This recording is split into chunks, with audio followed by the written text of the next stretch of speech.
राजा साहब के द्वारा निक्की का फोन छुपाने के पीछे क्या मकसद था?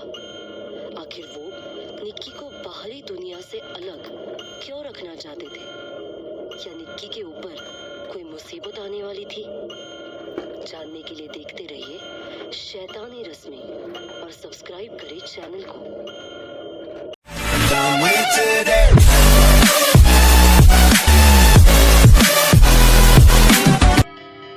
आज मेरी जिंदगी का सबसे स्पेशल दिन है।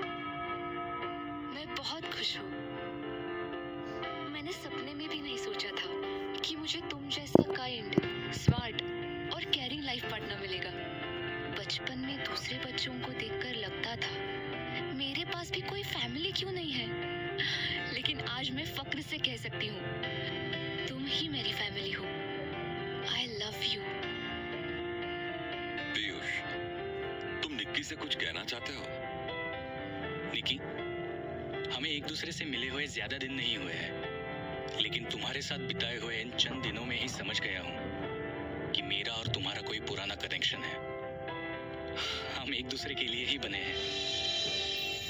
तुम्हारी खूबसूरती, तुम्हारा प्यार, मैं वादा करता हूँ कि इसे हमेशा सहेज कर रखूंगा और तुम पर कभी कोई आँच नहीं आने दूंगा। निक्की, क्या तुम पीयूष को अपने हस्बैंड के रूप में स्वीकार करती हो? Yes father. पीयूष, क्या तुम निक्की को अपनी वाइफ के रूप में स्वीकार करते हो? Yes father. तो आज से आप दोनों गॉड के नजर में पति पत्नी हुए। यू मे नाउ किस द ब्राइड। रोक दो ये शादी। आप लोग कौन हैं और क्यों नहीं हो सकती ये शादी?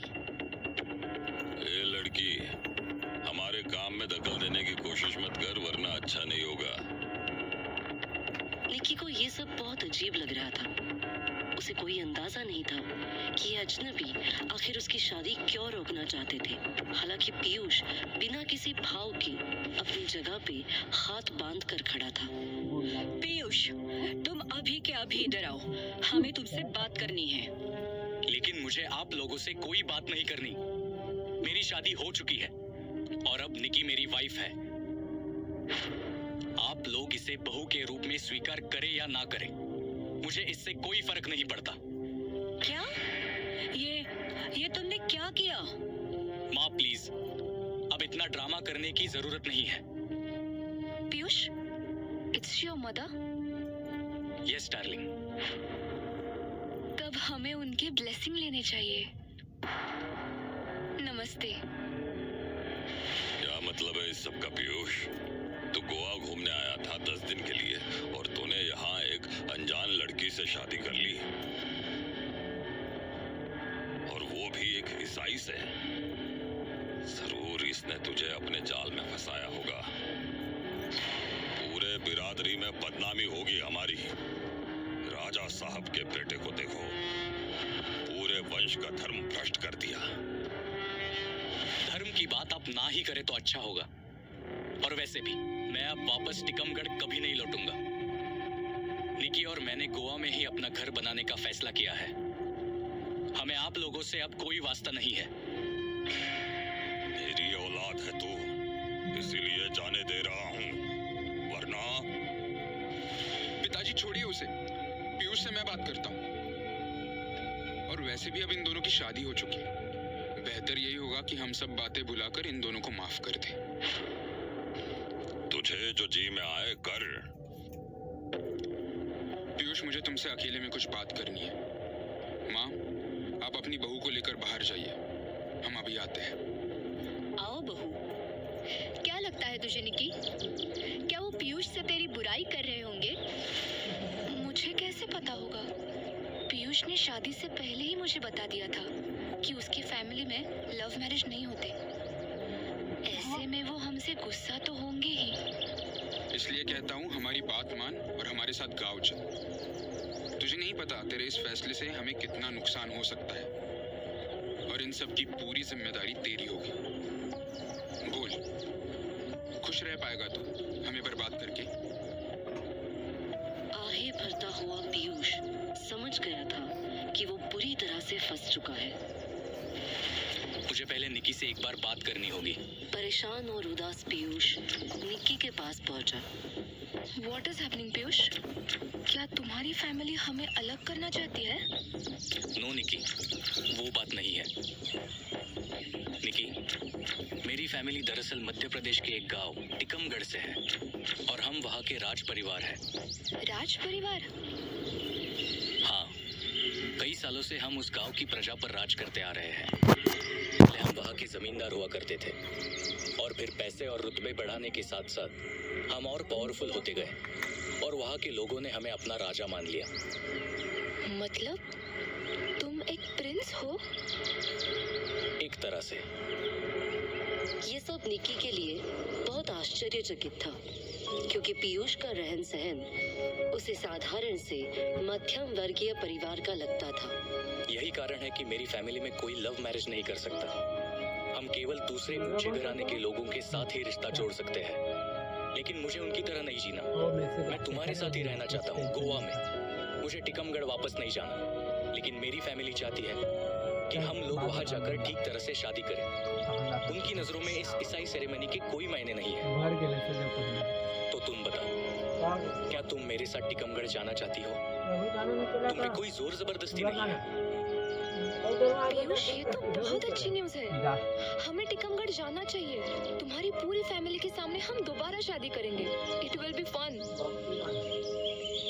निकी, मुझे डर लग रहा है कि कहीं तुम उन सब परंपराओं से और रस्मों से परेशान ना हो जाओ जो मेरे यहाँ मानी जाती है, क्योंकि एक बार हम वहाँ चले गए तो उन्हें निभाने के अलावा हमारे पास कोई और रास्ता नहीं होगा। वो सब बहुत रूढ़िवादी है। मुझे कोई प्रॉब्लम नहीं है पीयूष। आफ्टर ऑल, मुझे तुम्हारे कल्चर के बारे में कितना कुछ जानने को मिलेगा। तुम जैसा ठीक समझो निकी, मुझे कोई एतराज नहीं, पर मैं फिर भी तुमसे कहूंगा, एक बार सोच लो। इसमें सोचना क्या है? मैं टिकमगढ़ जाकर तुम्हारे परिवार के साथ रहना चाहती हूँ। वैसे भी मैं तुम्हारे और तुम्हारे परिवार के बीच के तनाव का कारण नहीं बनना चाहती। ठीक है निकी, मैं उन्हें हाँ बोल देता हूँ। Okay darling. निक्की इस बात से अनजान थी कि टिकमगढ़ कोई मामूली जगह नहीं थी। आगे उसके साथ ऐसा होने जा रहा था जिसकी उसने सपने में भी कल्पना नहीं की होगी। निक्की का पूरा बचपन एक सरकारी अनाथालय में गुजरा था। ये ऐशो आराम उसके लिए बहुत नया और आकर्षक था। क्या बात है, इतने सालों बाद मुझे अपने हिस्से की खुशियाँ मिलेंगी। क्या हम प्लेन से टिकमगढ़ जाएंगे पीयूष? नहीं निकी, हम प्लेन से इंदौर तक जाएंगे। वहाँ से हमें लेने के लिए शाही गाड़ी आएगी जो हमें टिकमगढ़ ले जाएगी। निक्की ने टिकमगढ़ जाने का फैसला कर लिया था, लेकिन पीयूष इससे खुश नहीं था। एक नई जिंदगी की शुरुआत करती हुई निक्की सुहाने सपने संजो रही थी।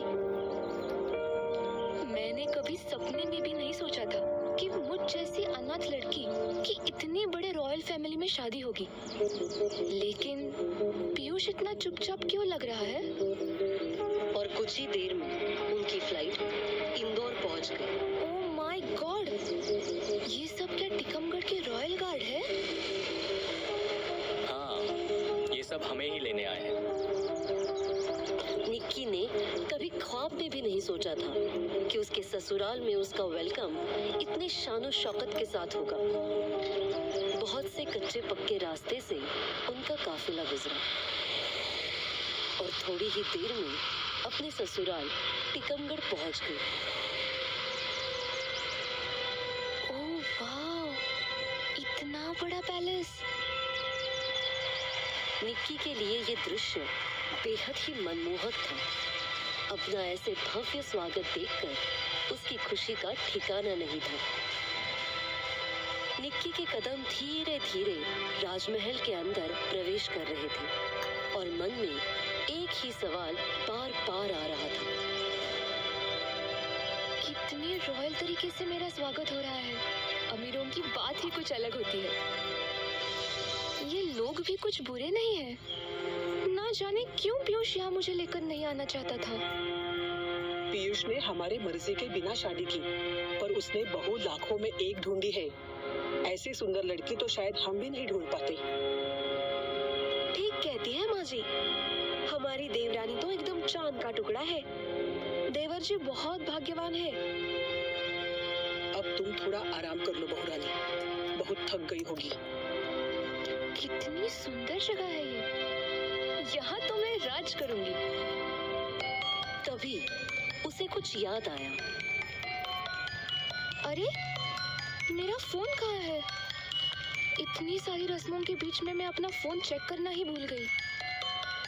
निक्की ने अपना पूरा लगेज छान मारा, लेकिन उसे अपना फोन कहीं नहीं दिखा। कहाँ चला गया मेरा फोन? कहीं तो नहीं गिर गया? उसने गार्ड से मदद मांगना ठीक समझा।